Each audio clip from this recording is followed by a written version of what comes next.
Jesus, eu preciso de ti.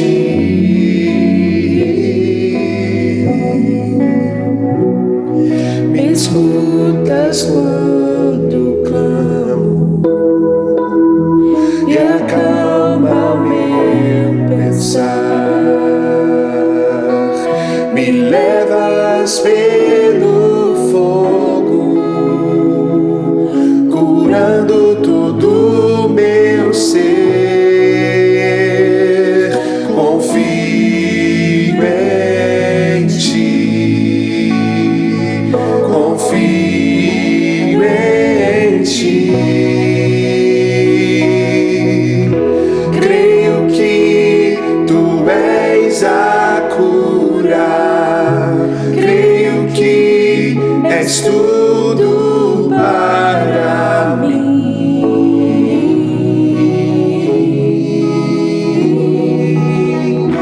Creio que tu és a vida, creio que não há outro igual a ti.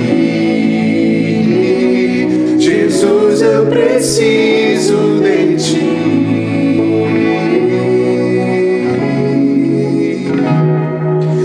Nada é impossível para ti, nada é impossível,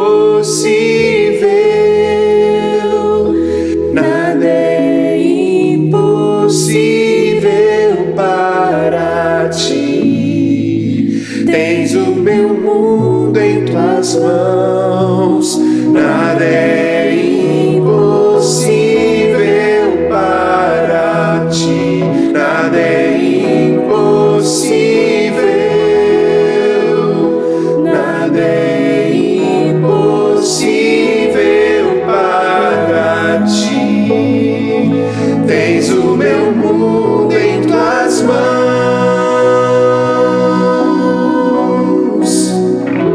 Creio que tu és a cura, creio que és tudo para mim.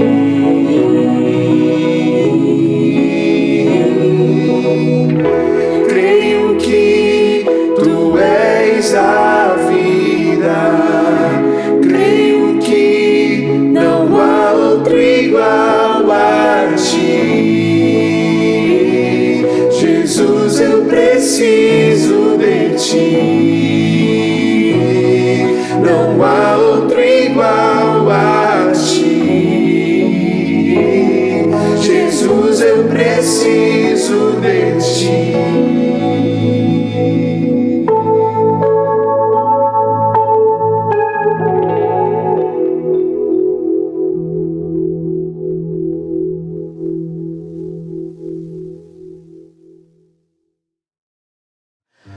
Nada é impossível, tens um mundo em suas mãos. Você acabou de cantar esta canção, esta poesia. Obrigado, Banda Jovem, um dos grupos musicais de nossa igreja. Se isso é verdade, o dia de hoje será um dia cheio de momentos propícios para pensarmos e agirmos na certeza de que nós estamos nas mãos de Deus, de que o nosso mundo está nas mãos de Deus. Se isso é verdade, esta semana, ainda que cheia de desafios e questionamentos, serão dias propícios para lembrarmos a mesma coisa, de que nós estamos nas mãos de Deus. Agora veja o seguinte, estamos nós nas mãos de Deus, mas nós também podemos ser as mãos de Deus na vida de outra pessoa. Isso quer dizer o quê? Que podemos representar essas mãos de Deus ao cuidarmos de alguém. Como está a sua agenda semanal de cuidado, de apreço, de atenção para com alguém? Tire os seus olhos somente de você nas mãos de Deus e se dispõe a ser as mãos de Deus na vida de alguém. Deus abençoe você nesta linda tarefa, cuidar de alguém assim como o Senhor cuida de todos nós. Sejam todos muito bem-vindos, Primeira Igreja Batista do Rio de Janeiro, a grande família desta igreja. Que esta semana seja linda nas nossas vidas, Primeira Igreja, que esta semana seja linda na vida de outras pessoas através do ministério da Primeira Igreja Batista do Rio de Janeiro. Pequei contra o Senhor. É uma confissão que se encontra na Palavra de Deus, no segundo livro de Samuel, capítulo 12, verso 13. Então disse Davi a Natã: pequei contra o Senhor. Natã disse a Davi: também o Senhor te perdoou o teu pecado. Diante da repreensão que recebeu através do profeta Natã, Davi não somente reconheceu o seu pecado, como também experimentou sincero arrependimento. A consciência de culpa aflorou e a tristeza tomou conta do seu coração. No ponto mais profundo e intenso da sua experiência, ele fez a sua confissão: pequei contra o Senhor. Nesse momento, a graça de Deus se mostrou favorável, concedendo-lhe perdão. Ele ouviu a resposta mais desejada por um pecador arrependido: também o Senhor te perdoou o teu pecado. É o processo da restauração espiritual. Arrependimento, confissão e, por conseguinte, perdão de Deus. É o que faremos agora, é momento de confissão. Senhor Deus, graças te damos porque vens ao nosso encontro por meios diversos nos avisar do nosso pecado quando tropeçamos e caímos. Graças te damos pelo teu Santo Espírito que nos convence do pecado e nos aponta o caminho do perdão em Jesus Cristo. Por isso estamos agora confessando os nossos pecados, cada um no íntimo do seu coração e pedindo perdão. Perdoa-nos, Senhor. Em nome de Jesus. Amém.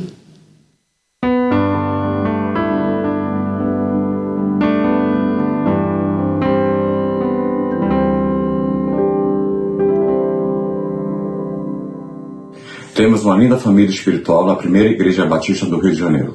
Eu sou Francisco, esse é o Kevin. Eu sou Patrícia. Eu estou muito feliz de fazer parte da Igreja Batista. Muito feliz mesmo, aqui eu me encontrei. A Primeira Igreja Batista do Rio de Janeiro fui muito bem acolhida pelas pessoas e foi um marco na minha vida. Com ela eu tenho uma comunhão grande com Deus. Família, projeto de Deus.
Durante este mês de maio, nós temos pensado com os pensamentos da Palavra de Deus sobre alguns inimigos da paz na família.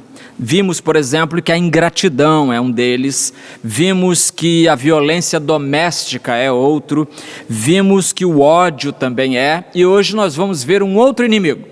Então vamos ler a Bíblia em Romanos capítulo 14, versículo 19, e eu leio na Nova Tradução na linguagem de hoje. Diz assim: por isso procuremos sempre as coisas que trazem a paz e que nos ajudam a fortalecer uns aos outros na fé. Morte aos inimigos, um inimigo chamado ressentimento. Vamos orar. Eterno Deus, obrigado pelo teu imenso amor para conosco, dando-nos o perdão dos nossos pecados, reconciliando-nos com o teu coração.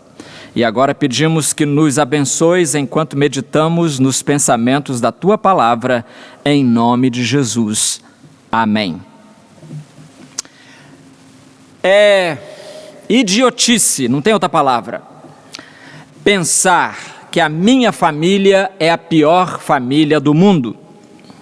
Ninguém deveria se entregar a esse exercício tolo, qual o de ficar comparando a sua família com a família dos outros. Precisamos, meus queridos, abandonar o mito da família perfeita. Não existe isso de família perfeita. Toda família tem problemas, algumas têm mais problemas, outras têm menos, mas todas igualmente têm problema. É que a gente não sabe o que está acontecendo na família dos outros. A gente só vê, aquilo que a sociedade mostra, então a gente não tem ideia da confusão que porventura esteja acontecendo lá por trás das cortinas daquela família. Sabe que nem na Bíblia nós temos famílias perfeitas? Eu fiz aqui, assim, de memória, um exercício para tentar me lembrar das famílias problemáticas da Bíblia. Por exemplo, na família de Adão, a primeira família, o que acontece? O irmão mata o outro, Caim mata Abel. Quer coisa mais triste do que isso? Na família de Abraão, o filho mais velho, Ismael, vai embora com a mãe, Agar, expulsos de casa. Veja só, o dono da casa expulsa o filho com a mãe dele. Que me diz da família de Ló? Lembra da família de Ló? A mulher dele virou estátua de sal. As filhas dele saíram de Sodoma, mas Sodoma não saiu de dentro delas. Tanto é assim que mais tarde elas têm a audácia de embriagar o pai e ter sexo com ele para ter filhos. Olha que coisa mais esquisita do mundo. Que tal a família de Isaac? Na família de Isaac, o irmão mais novo, Jacó, engana o pai, fingindo ser o irmão mais velho, o filho mais velho. Que tal a família de Jacó? O filho mais velho, chamado Ruben, adultera com a senhora Bila, que é concubina do seu pai. Ainda na família de Jacó, quer problema? Então vamos lá. Os irmãos de José vendem o pobrezinho para caravanas de traficantes de seres humanos. Ou seja, o tráfico humano é uma coisa mais antiga do que a gente imagina. E na família de Moisés, o que nós temos? Os irmãos dele, Miriam e Arão, fazendo o quê? Participando de levantes, de insurreições contra a liderança do pobre Moisés. Números 12, por exemplo, fala disso. E na família de Davi, um irmão chamado Aminon se apaixona pela irmã Tamar, estupra-a e expulsa-a da sua presença e da sua casa. Aí outro irmão deles, Absalão, fica sabendo, o que faz? Embebeda, embriaga o Aminon e depois o mata. Olha, sua família é um paraíso comparado com essas famílias da Bíblia, não é não?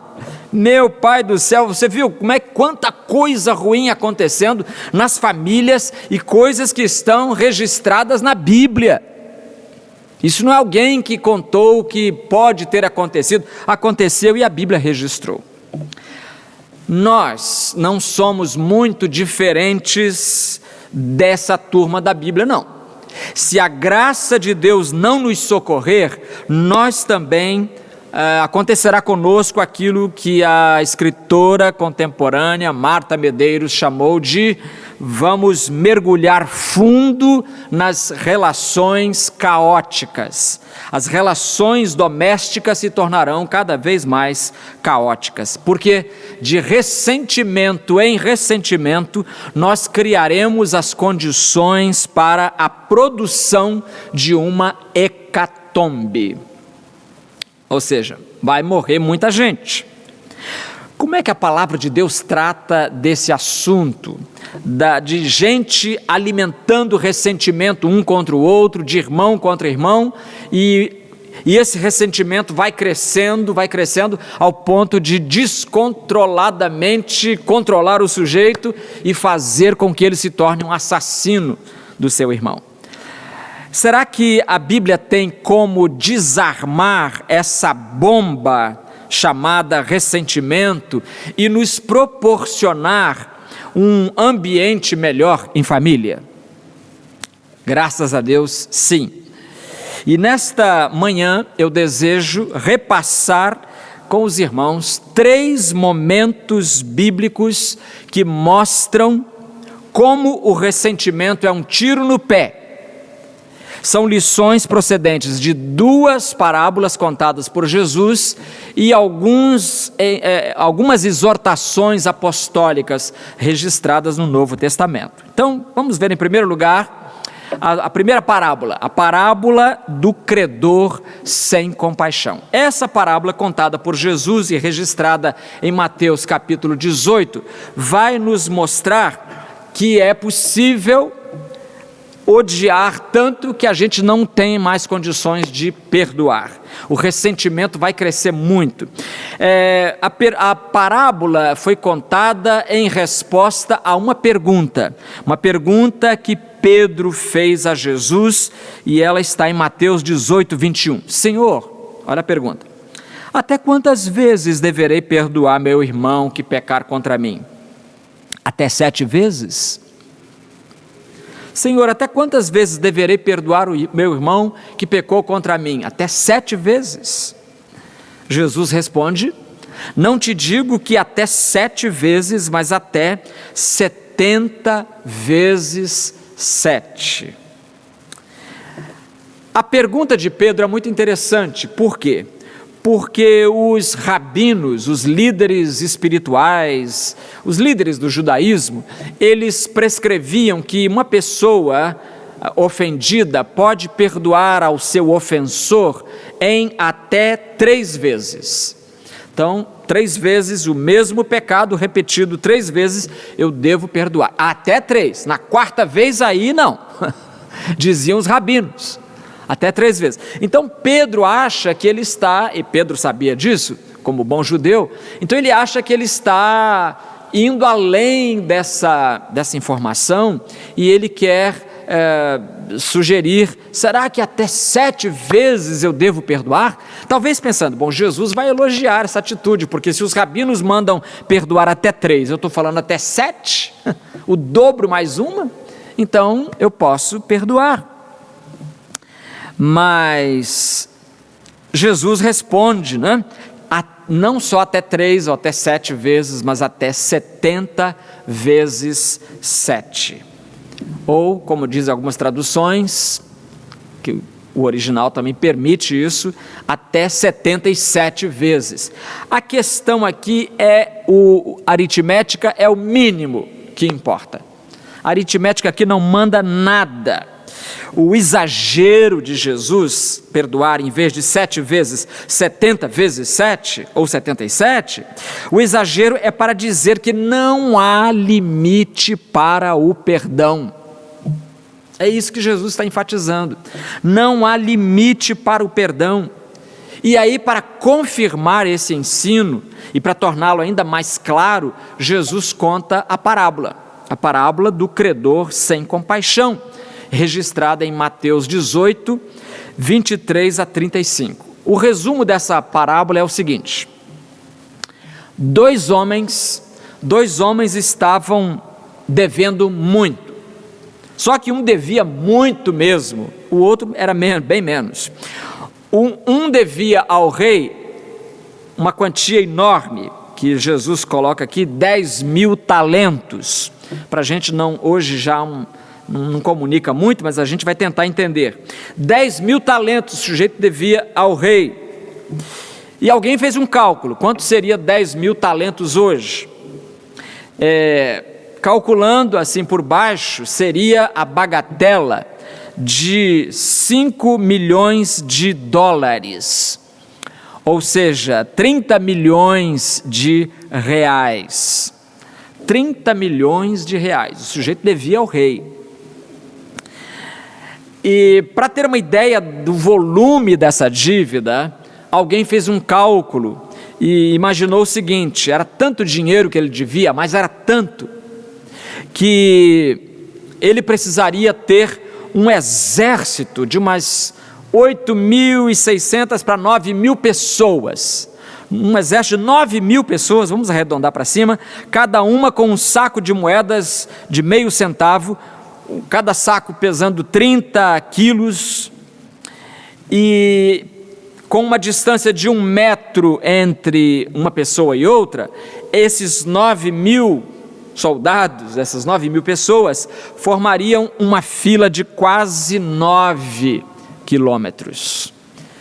Então a dívida era tão grande, a dívida desse homem para com o seu rei, tão grande que era preciso um exército para carregar o dinheiro que seria pago. E o outro devedor, eu falei que são dois, né? Jesus conta que são dois devedores. O outro devedor devia muito menos.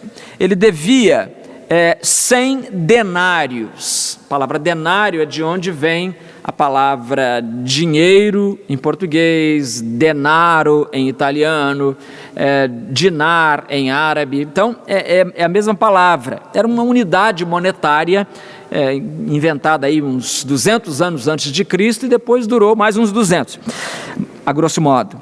Então o homem devia essa quantia de 100 denários. Então um devia 10.000 talentos, 10.000 talentos, exatamente, 30 milhões de reais, e o outro devia só 100 denários, ou seja, uns 10 dólares, uns 50, 60 reais. O rei perdoou aquele que devia 10.000 talentos. O rei, esse que devia 30 milhões de reais, o rei perdoou. Só que esse, quando sai da presença do rei, encontra o outro, que lhe deve apenas 100 denários, ou 10 dólares. E como ele foi perdoado, ele não quer nem saber, ele agarra o outro pelo pescoço e tenta esganar o outro, dizendo: você vai morrer se não me pagar logo. Aí o rei ficou sabendo e mandou justiçar, mandou castigar este primeiro devedor de muito dinheiro, que não conseguia pagar, foi perdoado, mas não perdoou. O detalhe está aí, hein? Foi perdoado, mas não perdoou. Quero enfatizar isso porque esse é o pico da história, é o momento mais importante. Ele foi muitíssimo perdoado e não quis perdoar nem um pouquinho que o outro lhe devia. Um comentarista aqui chamado Barclay diz: o contraste entre as dívidas é esmagador. E o que se deve destacar é que nada do que os homens nos façam pode comparar-se com o que nós fazemos a Deus. E se Deus nos perdoou nossas dívidas, nós devemos perdoar as dívidas de nosso próximo. Nada do que nós temos que perdoar, se pode comparar com a forma, não se pode comparar em forma vaga ou remota com o que nos perdoou. A distância entre o que foi perdoado e que ficou cobrando daquele que lhe devia é imensa. 30 milhões de reais, 30 milhões de reais por baixo. Eu já vi outros cálculos mais modernos chegando a bilhões, comparados com os 100 denários, não tem comparação. A parábola do credor sem compaixão é uma boa ilustração daquilo que Philip Yancey, um escritor contemporâneo, chama de escândalo do perdão. Porque realmente, meus amigos, o perdão de Deus para conosco é algo que causa escândalo. Causa escândalo, porque é um perdão impossível. Imagine alguém dever a você 30 milhões de reais e você dizer, tá bom, meu amigo, então já que você não pode pagar, pode ir embora, vai com Deus, boa viagem. Imagine isso, você devendo tanto dinheiro assim e sendo assim perdoado. Impossível de entender, inconcebível, imperdoável. Imperdoável também é que um crente, já tendo experimentado o perdão de Deus, o crente devia a Deus 30 milhões, e agora porque o irmãozinho lhe deve 100 denários, ele quer esganar o outro. Veja só, você foi muitíssimo perdoado e agora não quer perdoar nada.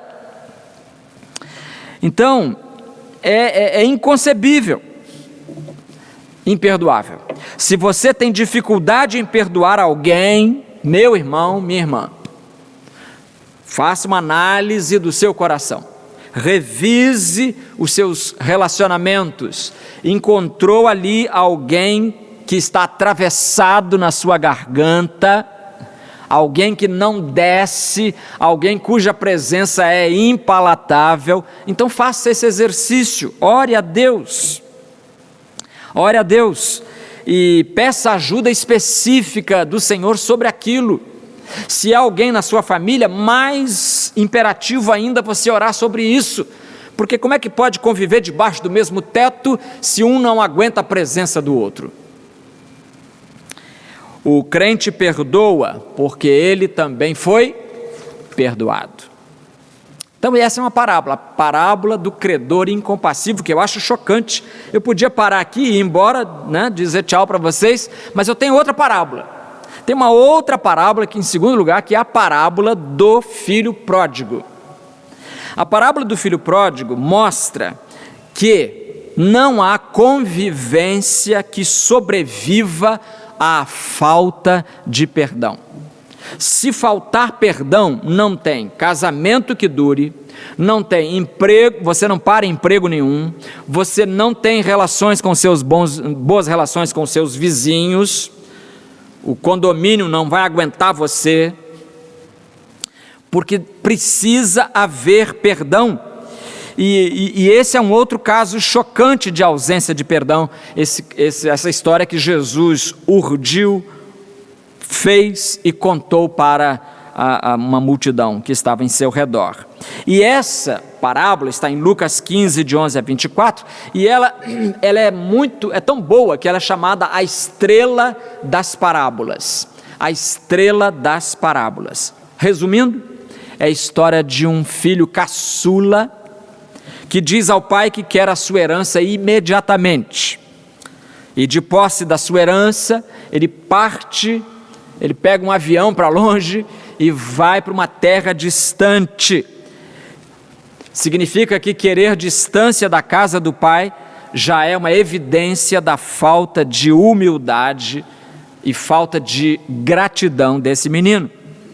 Lá na terra distante, tudo começou às mil maravilhas, porque o dinheiro que ele levou de casa, que não foi suor dele, esse dinheiro catapultou-o aos píncaros da pirâmide social.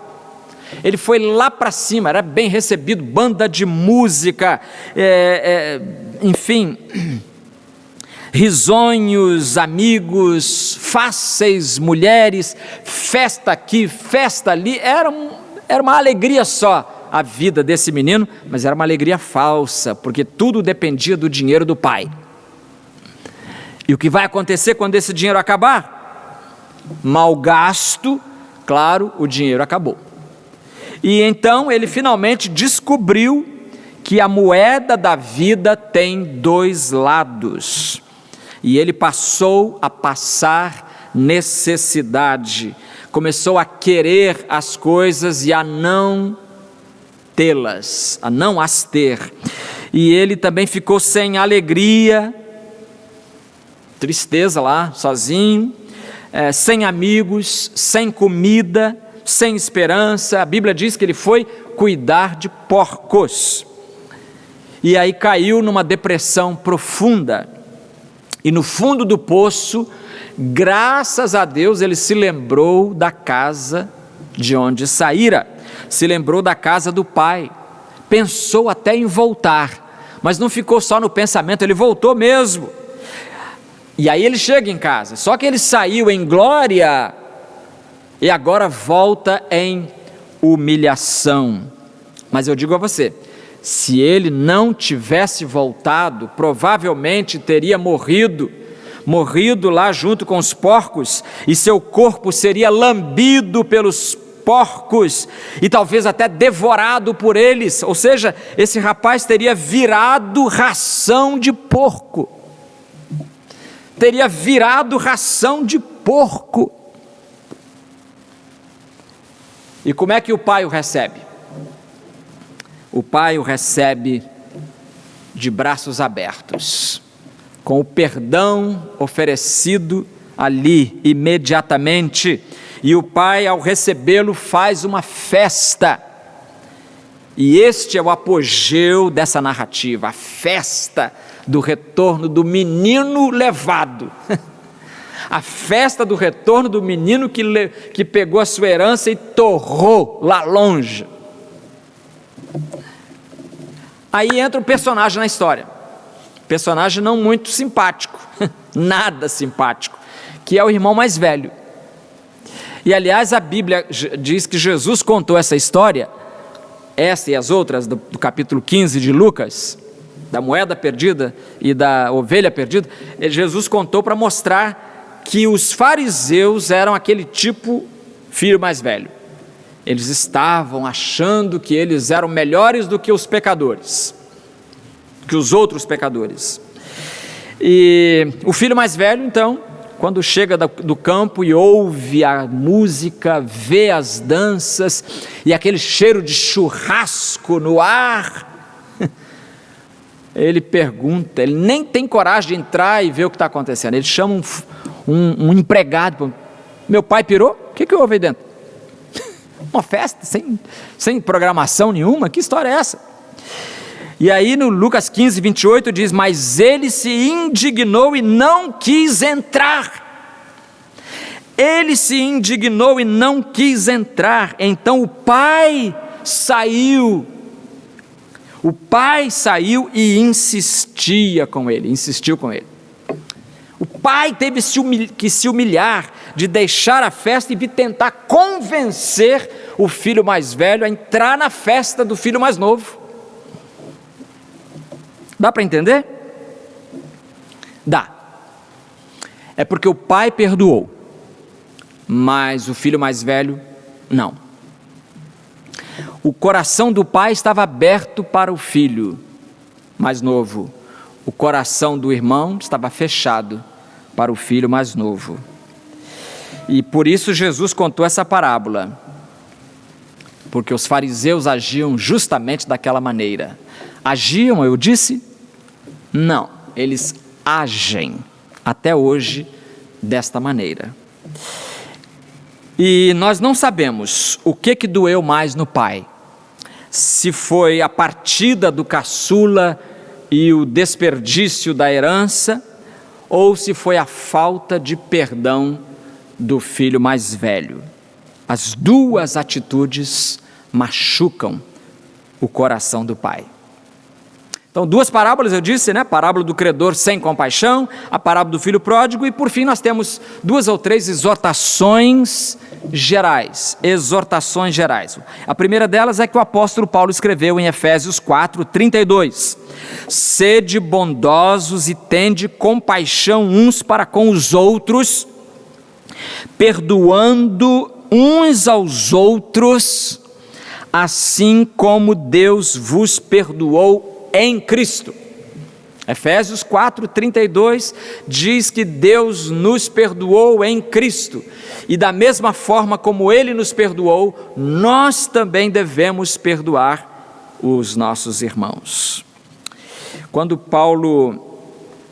Philip Yancey disse uma frase interessante. Ele diz: ser cristão é perdoar o imperdoável nos outros, pois Deus perdoou o imperdoável em nós.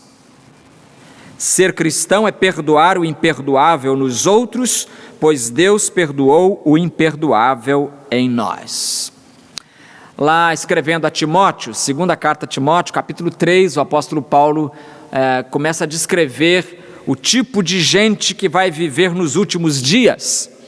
E ele diz assim: sabe, porém, que nos últimos dias haverá tempos difíceis, pois os homens amarão a si mesmos, serão gananciosos, arrogantes, Aqui, nariz levantado, arrogantes, presunçosos, blasfemos, desobedientes aos pais, ingratos, ímpios, sem afeição natural. E agora vem o que eu queria destacar: incapazes de perdoar.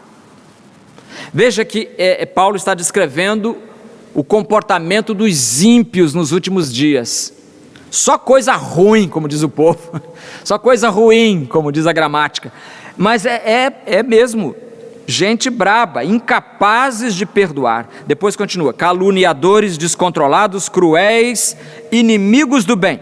Então, incapazes de perdoar. Então, a incapacidade de perdoar, ou, dito de outra forma, a convivência com o ressentimento, a cultura do ressentimento, o acalentar o ressentimento dentro do coração, meus queridos, é típico da incredulidade. É ela que faz isso.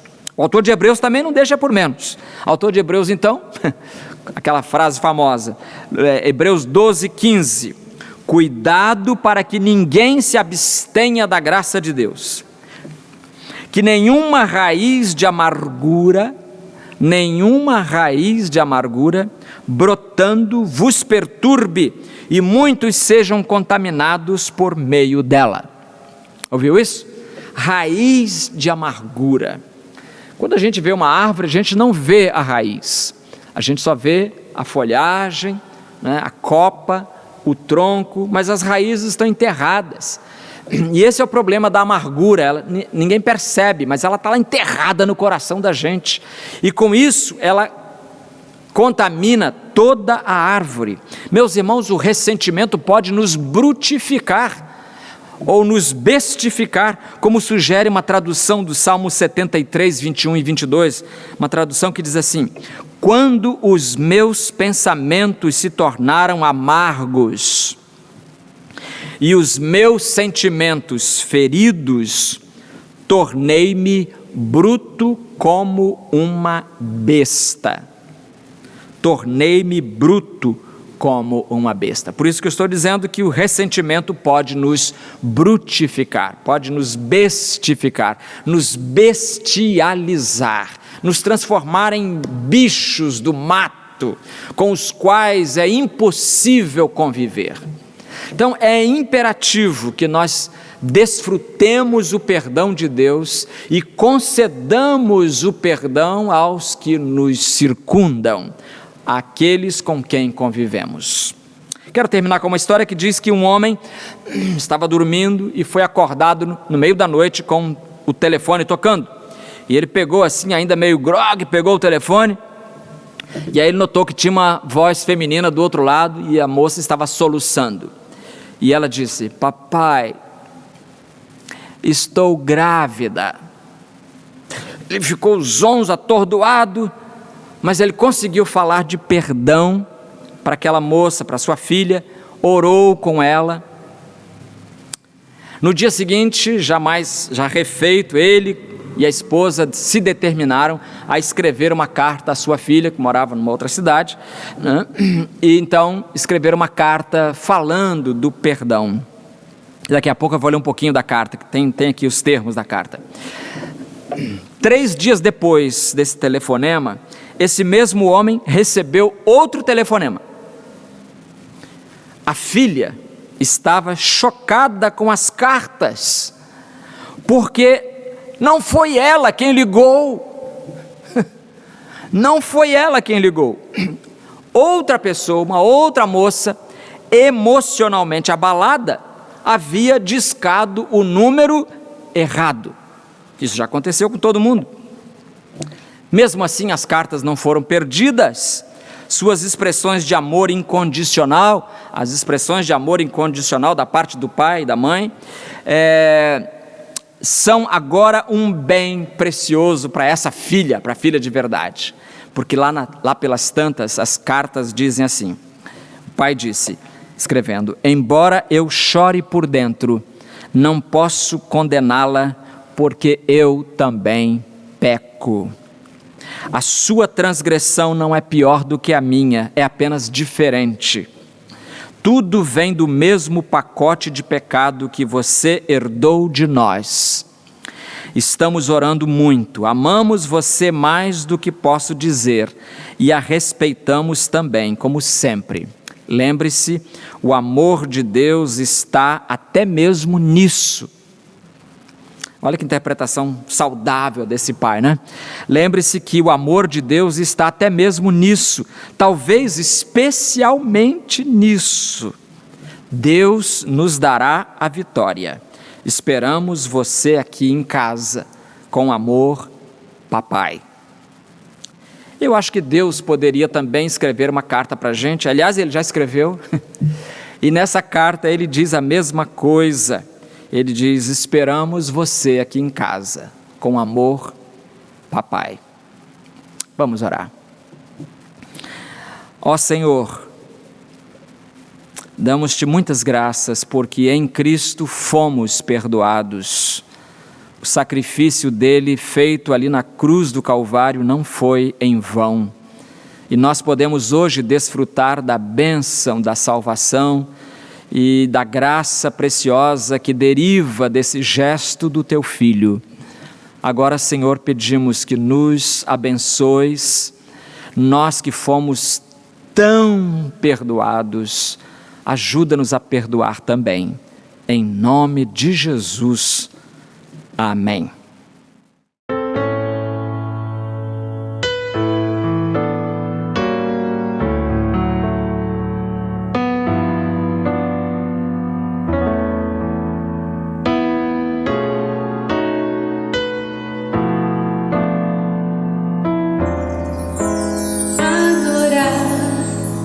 É olhar para Deus e render-se, é saber que o Senhor é maior,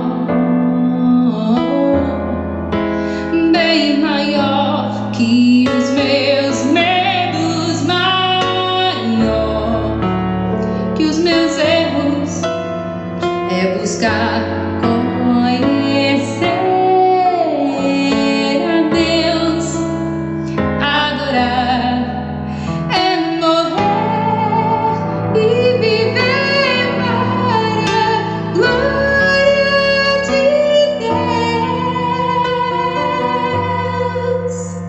é morrer e viver pra Deus.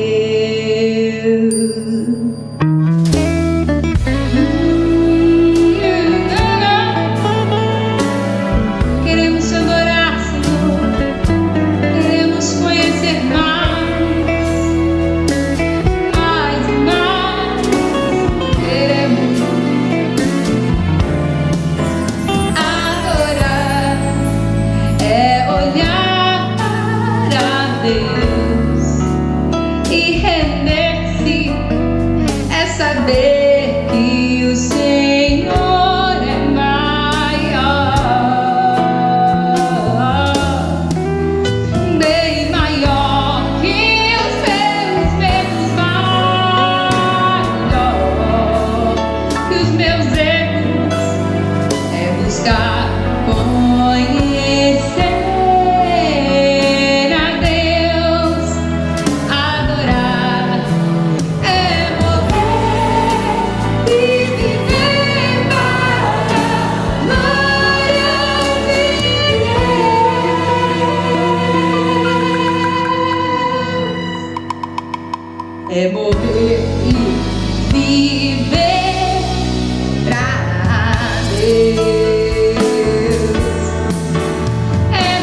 é morrer e viver. É morrer e viver. É morrer e viver pra Deus, pra Ele só, pra Deus.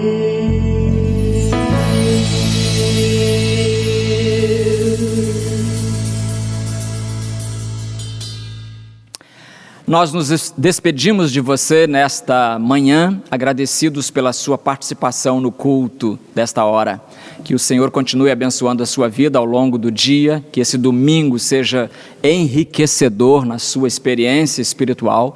E à noite, planeje estar conosco, às 19 horas estaremos aqui neste mesmo canal, prontos para adorar a Deus e ouvir a sua palavra. Hoje à noite nós vamos ter um pregador diferente aqui, o pastor Rafael Longo estará conosco trazendo a palavra do Senhor. Vamos orar. Ó Deus, nós te louvamos pela oportunidade de cultuar o teu nome nesta manhã. Continua abençoando o teu povo em nome de Jesus. Amém.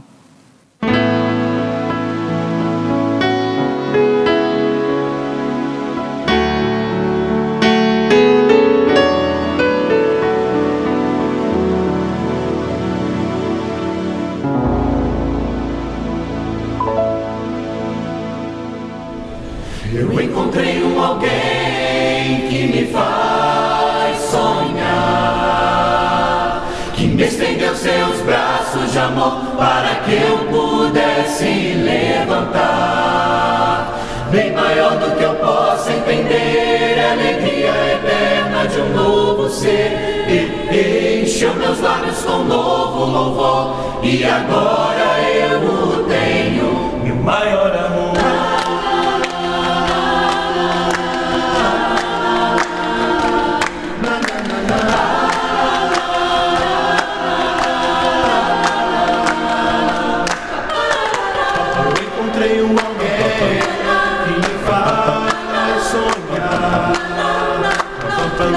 Seus braços de amor para que eu pudesse levantar. Bem maior do que eu possa entender, a alegria eterna de um novo ser. Encheu meus lábios com um novo louvor, e agora eu o tenho, meu maior amor. Papai, ninguém pode calar esse amor que eu tenho por ti, Senhor. De falar para sempre enquanto eu viver.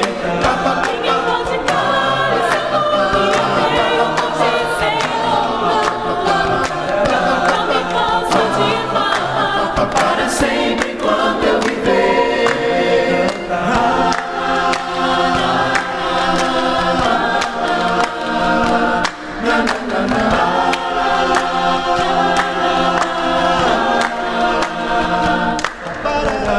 Jesus pagou do preço na cruz, transformou as trevas em luz. Por Ele tenho perdão, salvação, e a sua palavra que me conduz. Santo Espírito vive em mim, e a paz do Senhor tenho hoje enfim. Em minha alma de novo amor, proclamar em todo o tempo o seu grande amor. Pode calar esse amor que eu tenho por ti, Senhor. Não me canso de falar para sempre enquanto eu viver. Ninguém pode calar esse amor que eu tenho por ti, Senhor. Não me canso de falar para sempre enquanto eu viver.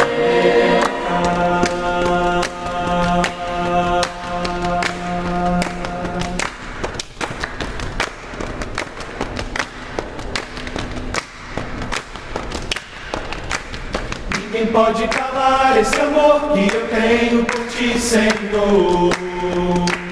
Não me canso de falar para sempre enquanto eu viver, irei cantar.